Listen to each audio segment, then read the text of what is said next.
Efesus 4 ayatnya yang ke-27 dalam nama Yesus. 1, 2, 3. Dan janganlah memberi kesempatan kepada iblis.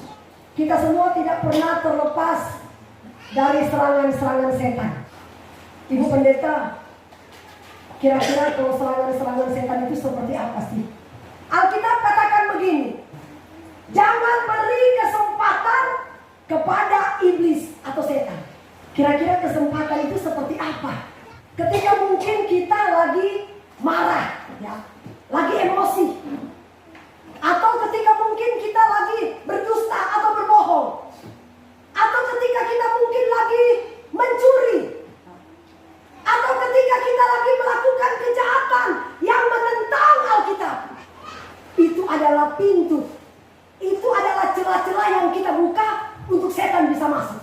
Kejadian 4 ayat 7. Alkitab katakan begini, apakah kamu tidak akan berseri jika engkau berbuat baik?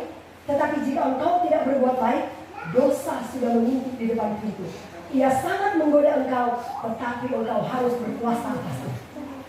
Setiap hari, kata Alkitab, setiap detik, setiap menit, setan lagi mengincar kita. Dia akan cari mana pintu-pintu yang terbuka, mana celah-celah yang terbuka. Ketika kita membuka celah itu, seperti yang saya katakan tadi, ketika kita marah, ketika kita berdusta, ketika kita mencuri, ketika kita melakukan kejahatan, itulah pintu-pintu untuk setan bisa masuk. Makanya seringkali saya ini sehat-sehat, tiba-tiba kok saya sakit. Saudara koreksi diri, apakah ada pintu atau celah yang kita buka sehingga setan masuk? Karena Alkitab katakan begini, saudara, setan itu seperti singa yang mengaum-aum mencari mangsa yang patut ditelan. Dan Alkitab katakan juga, setan itu pencuri, pembunuh, pembinasa, dan dia bapa dari segala pendusta. Makanya jangan heran kenapa kita sakit. Kemarin saudara saya sempat bertentangan dengan suamiku. Saya sudah sehat-sehat, saya sembuh, saya tidak pernah sakit lagi. Saya diundang KKR di Kalimantan Timur. Suamiku bilang begini, saya nggak usah ikut, mama aja yang pergi. Saya ada di situ, saudara sudah mulai emosi. Ya. Saudara, ketika emosi itu menguasai hati kita, setan tancapkan masuk. Akhirnya kita sakit. Besoknya saya langsung sakit parah. Udah gak bisa nafas. Karena apa? Karena ada pintu, ada celah yang kita buka. Karena firman Tuhan katakan, setan itu lagi mengintip. Dia intip, saudara. Dia tidak tertarik untuk menggoda orang-orang luar yang tidak gereja. Tidak tertarik dengan kita ke teman itu. Walaupun saya tidak tancapkan sesuatu pada mereka, itu sudah teman saya. Tapi yang dia intip, saudara-saudara yang setia gereja.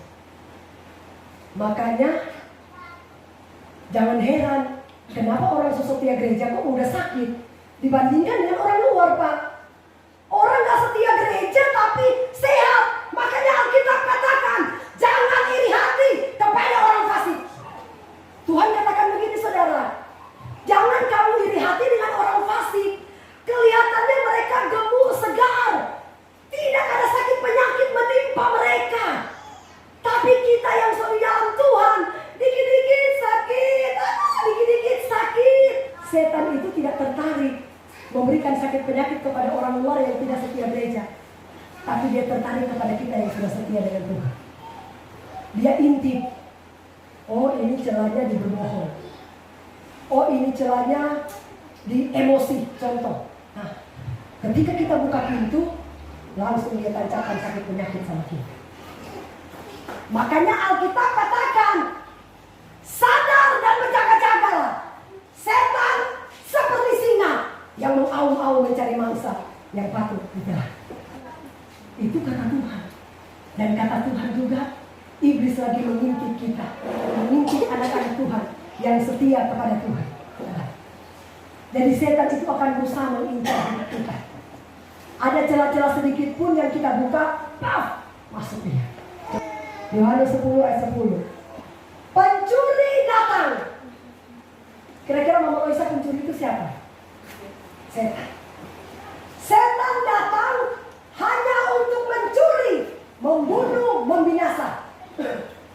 aku datang supaya mereka mempunyai hidup dan mempunyainya dalam kelimpahan.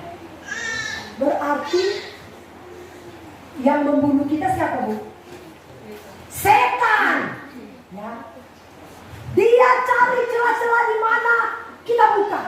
Situ dia masuk dan dia akan berusaha membunuh anak-anak Tuhan. Apalagi orang-orang yang setia dan orang-orang yang sudah melayani Tuhan. Itu dia akan berusaha bikin mati. Ya.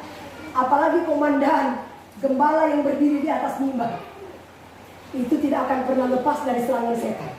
Ya. Contoh, kalau kita pergi berperang, kira-kira Pak Martin kalau pergi berperang, yang musuh incar itu siapa, Pak? Komandan. Ayo toh, komandan. Ya. Demikian juga setan. Dia pesta salam adalah gembala, adalah majelis, adalah orang-orang yang sudah berdiri di atas mimbar. Makanya kita perlu berjaga-jaga, Pak. Efesus 6 ayat 18. Dalam segala doa dan permohonan berdoalah setiap waktu. Pak, kalau setiap waktu itu seperti apa, Pak Martin? Setiap waktu. Menit, detik. Ini hati batin harus kontak dengan Tuhan. Amin. Pergi ke lahan dalam nama Yesus yang bekerja. Hati batin kontak dengan Tuhan. Karena dia katakan, saudara, berdoalah setiap waktu dalam doa, berjaga-jaga dalam doamu itu dengan permohonan yang tak pernah putus. Bayangkan Mama Loisa, nggak boleh kita putus berdoa. Mama Loisa pergi sekolah pun di bis berdoa terus sampai di tujuan. Kalau enggak, kita tidak tahu. Kemarin si Frit, dia lagi dalam perjalanan, tiba-tiba mobilnya kepatak masuk ke jurang. Tiba-tiba pas dia foto begini, ternyata apa, Pak? Setan. Setan ada di samping dan truk. Dorong dan truk itu sampai dia jatuh. Fotonya ada sama mereka. Setan pakai baju hitam. Ada terlihat dalam foto. 1 Petrus 5 ayat 8. Sadarlah dan berjaga-jagalah, dia bilang. Lawan tuh setan. Dia berjalan ya. Dia tetap berjalan seperti singa. Makanya saya bilang berjaga-jaga kita. Amin. Karena setan itu seperti singa. Dia cari-cari mangsa. Kalau ada kelalaian yang kita lakukan, contoh, selesai. Apalagi kita yang sudah setia gereja, apalagi kita yang sudah melayani. Itu hati-hati. Kita akan jadi makanannya iblis kalau kita tidak pernah berjaga-jaga dalam roh. Seperti yang saya katakan tadi, dia tidak tertarik dengan orang yang tidak gereja, tidak tertarik. Tapi yang dia tertarik orang yang sudah setia dengan Tuhan. Makanya jangan kita protes sama Tuhan. Kenapa Tuhan? Saya rajin gereja, saya sudah melayani, tapi kok sakit melulu. Tuhan sudah ingatkan, waspada dan berjaga-jaga. Lukas 12 ayat 48. Karena ayat ini yang harus kita pegang sama Tuhan. Dia katakan begini, semakin kita dikasih karunia banyak sama Tuhan, Tuhan akan tuntut kita. Tuntut apa? Tuntut semakin hidup benar, kudus, dan berkenan di hadapan Allah. Amin. Semakin dipakai Tuhan, semakin dipromosikan oleh Tuhan. Alkitab katakan, semakin banyak diberi, semakin banyak aku tuntut engkau. Makanya jangan heran kalau kita sering pakai Tuhan, kita sering sakit. Karena mungkin ada kesalahan yang kita buat. Ya.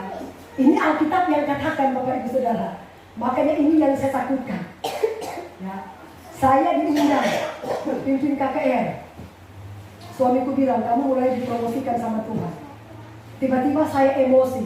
Tuhan bilang, gak lolos. Tak, langsung dia kasih saya sakit penyakit. Hampir-habis saya tidak mau pergi, Pak. Karena apa? Maksud tidak ada suara, Pak, mau kayak gimana? Akhirnya minta ampun sama Tuhan. Saya mengaku dosa di sini. Saya minta ampun. Jadi ibu-ibu, bapak-bapak, kalau suami istri berantem, Tuhan bilang, jangan sampai matahari terbenam, kita masih berantem, sampai pagi gak ngomongan. Itu berbahaya. Bisa setan kasih kita sakit penyakit, sampai kita bisa mati. Ya. Karena ini Alkitab yang katakan. Amin. Siapa bapak ibu suami istri yang pernah berantem? Nah, Munafik kalau kita nggak pernah berhantam. Nah, ibu pernah berhantam. Ibu pernah berhantam gara-gara apa?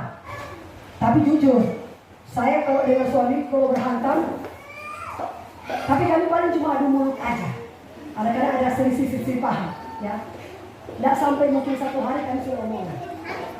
Kalau saya sampai tunda sampai besoknya, lusanya, selesai. Pasti saya sakit. Pasti saya sakit, Pak. Karena Alkitab katakan, jangan menyimpan amarah sampai matahari terbenam. Efesus 4 ayat 26. Ya. Apabila kamu menjadi marah, jangan kamu berbuat dosa. Jangan las matahari terbenam sebelum padam amarahmu. Selesai kita, kalau kita berhantam, matahari pun sudah mau tutup, sudah mau masuk di itu, masih kita berhantam. Siap-siap sudah kita, langsung setan ke makanan. Ya, setan yang ambil kendali roh kita, udah. Makanya jangan kita heran kalau kita sakit. Kenapa saya sakit? Karena ada celah emosi yang kita buka. Amin. Waspada, sadar dan berjaga-jaga. Karena setan seperti singa yang mengaum-ngaum mencari mangsa yang patut ditelan. Amin. Yang berbahagia dia yang mendengar dan melakukan firman Allah.